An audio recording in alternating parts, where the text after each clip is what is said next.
Los Angeles, 1985. A dental office in Beverly Hills.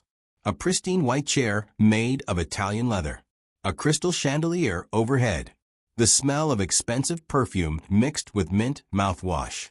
In this chair sits a man accustomed to power. Judge Robert Caldwell, 54 years old, gray temples, expensive suit. His mouth is wide open. Above him leans a man in a white coat. Dr. Marcus Weiss, 38 years old. Thin-frame glasses. Surgeon's hands, calm, confident. In his right hand, he holds a syringe with anesthesia. But in his left, hidden from the patient's eyes, lies something else. A tiny glass vial the size of a fingernail. Inside, white powder. Arsenic trioxide.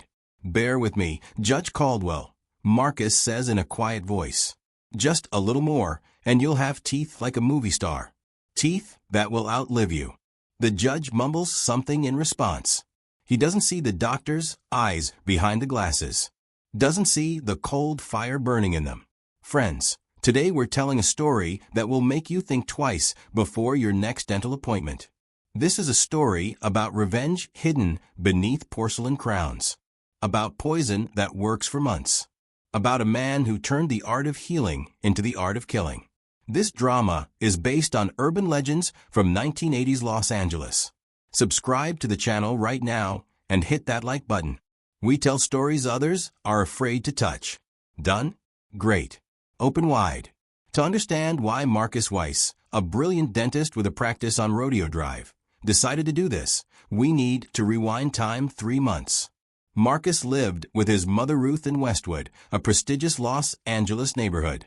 Ruth was 72. She survived Auschwitz, lost her entire family there, came to America in 1946 with 1 suitcase and an iron will. She raised Marcus alone, worked as a cleaner, a waitress, a seamstress. 3 jobs so he could study, so he could become a doctor. Her American dream came true. Marcus graduated from Harvard, opened a clinic, made a fortune. He bought his mother an apartment with an ocean view.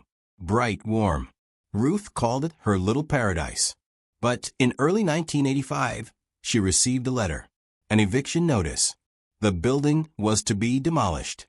A developer planned a shopping mall on the site. Tenants had 30 days to vacate. Marcus hired the best lawyers. He filed lawsuits, collected tenant signatures, fought. The case went to court. And the judge who signed the final demolition order was named Robert Caldwell. Caldwell was a typical old-school judge. Tough, uncompromising, with an iron reputation. But he had a peculiarity. He was connected to developers. Too many of his decisions aligned with construction company interests. Of course, nothing could be proven. But rumors circulated. Marcus came to the final hearing. He begged. My mother survived the Holocaust. This apartment is all she has. Please, give us time to find another place. Caldwell looked at him over his glasses and said dryly, The law is the law, Dr. Weiss. The contract is signed. The building will be demolished. Your mother has 2 weeks. Next case. Gavel.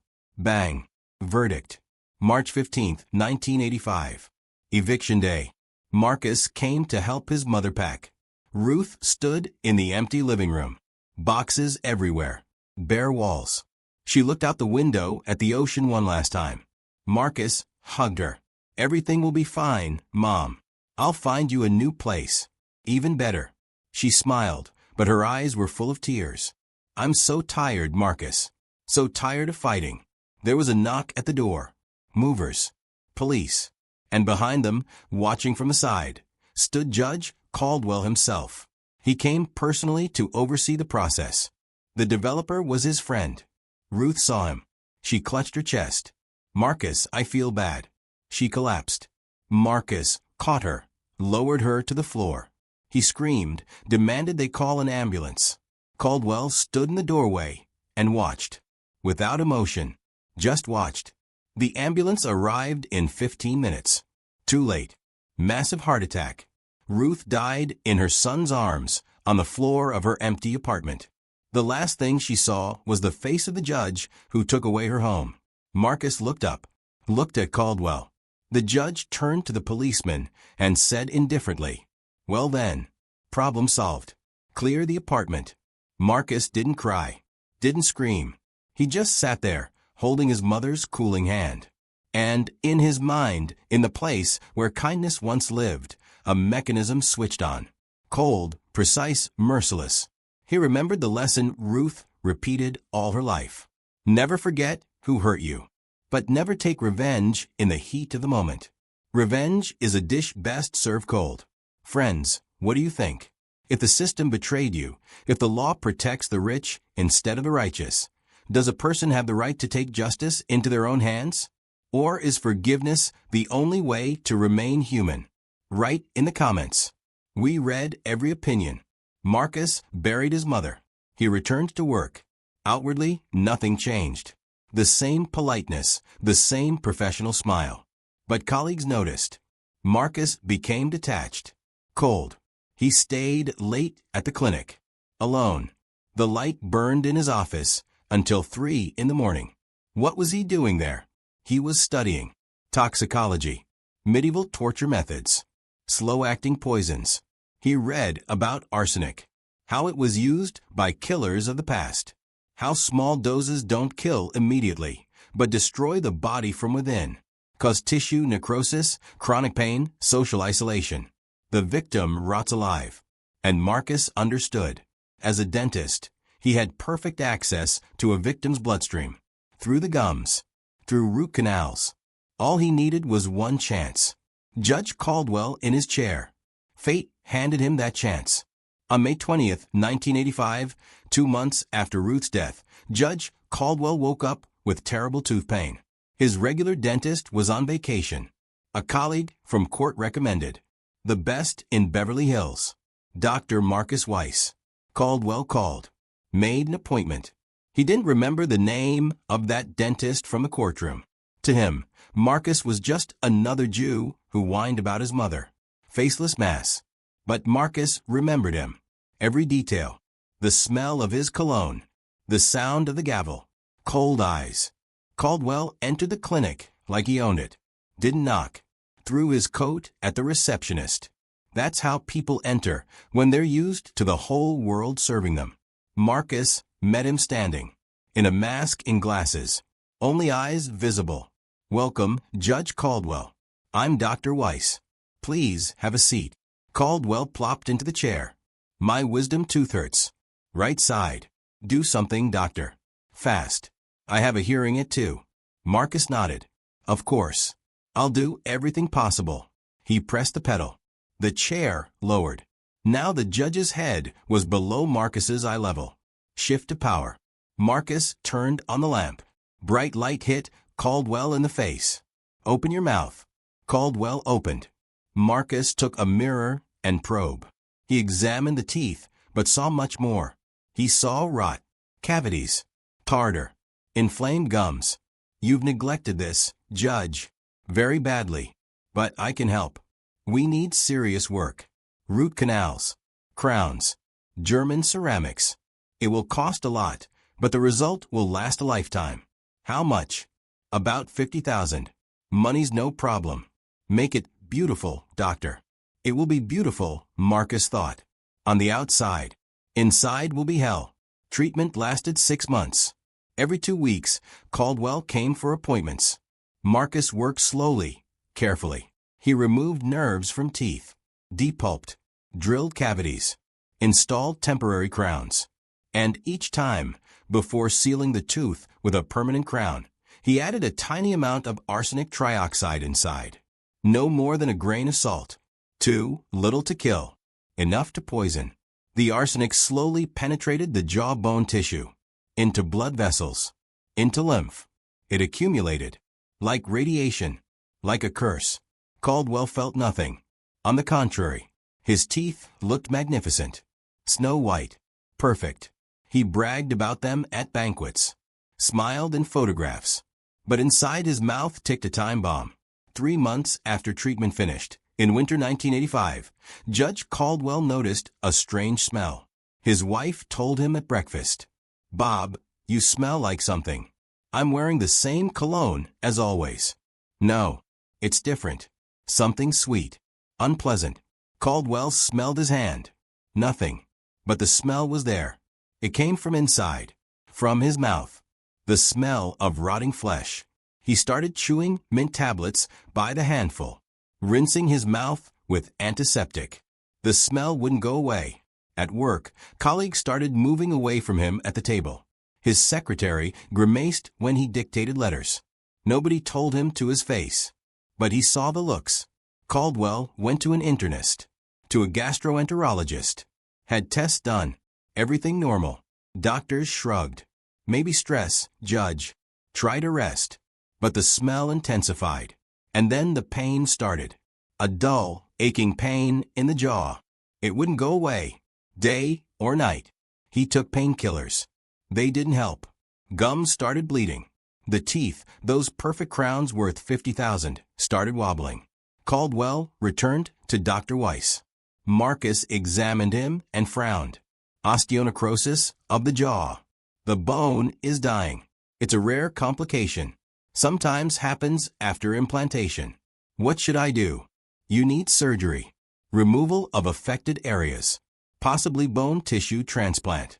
It's long. Painful. Expensive. Marcus paused. And, Judge, you need to know. After surgery, your face will change. The jaw will be deformed. How badly? Marcus looked into his eyes. Enough for people to notice. Caldwell went to other doctors. 3 opinions. All confirmed. Osteonecrosis. Progressive. Irreversible. One of the surgeons told him honestly, Judge, I don't know how this happened, but your jawbone is deteriorating as if you've been taking poison. Poison? Caldwell froze. What poison? Arsenic, for example. Or phosphorus. But it's impossible. You would have died long ago from acute poisoning. This is some kind of anomaly. Caldwell left the clinic and sat in his car. He sat, gripping the wheel. Poison. Arsenic. Teeth. Dr. Weiss. He pulled an old newspaper from the glove box. Found a 3-month-old notice. Obituary.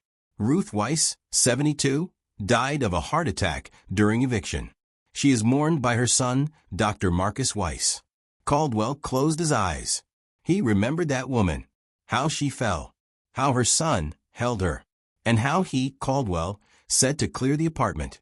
He understood. Everything. Friends, imagine this horror. To realize that your body is being slowly killed from the inside. That the person you trusted poisoned you for months. That your smile, your face, your life, all of it is turning into a rotting mask. And you can't prove anything. What would you do? Go to the police? Or try to take revenge? Write in the comments. Caldwell went to the police. He filed a report. Attempted murder. I'm a judge. I demand an investigation. Detectives took his statement. Questioned Dr. Weiss. Marcus calmly answered all questions. Yes, I treated the judge. No, I didn't use any non-standard drugs. I have complete documentation. Here are the invoices. Here are the material certificates. Everything's legal. They conducted an examination of the crowns. Nothing. Arsenic decays. Evaporates. After 6 months, no traces remain. The case was closed. Insufficient evidence. Caldwell was left alone. His wife left him. She couldn't stand the smell. His friends stopped calling. At work, he was asked to take a leave. Indefinite. Because of his appearance. The judge's jaw deformed. His skin took on a gray tint. He lost 70 pounds. He turned into a living corpse. And every day he looked in the mirror and saw Dr. Weiss's revenge. Revenge etched on his face. In spring 1986, exactly 1 year after Ruth's death, Judge Caldwell was found dead in his home. Official cause: heart failure caused by chronic poisoning. By an unidentified substance. 5 people came to the funeral. Marcus Weiss was among them. He stood in the back row. In a black suit. In those same glasses. He looked at the coffin and didn't smile. Didn't cry. Just stood. And when the coffin was lowered into the ground, he said, quietly, "This is for you, Mom." Tooth for tooth. Dr. Marcus Weiss continued working. His clinic thrived. His hands remained golden. Patients trusted him. But if you ask Beverly Hills old-timers, some will tell you a legend. There's a dentist on Rodeo Drive who treats everyone. But if you hurt those he loves, better not open your mouth in front of him. Because he remembers. Always. And his revenge, like his work, is calculated for years. Subscribe to the channel. Hit that like button. In the next episode, we'll tell the story of a mason who walled 2 people alive in their own home. And they died for 3 days, listening to him lay brick after brick. Real revenge stories. Dark. Frightening. True. See you soon.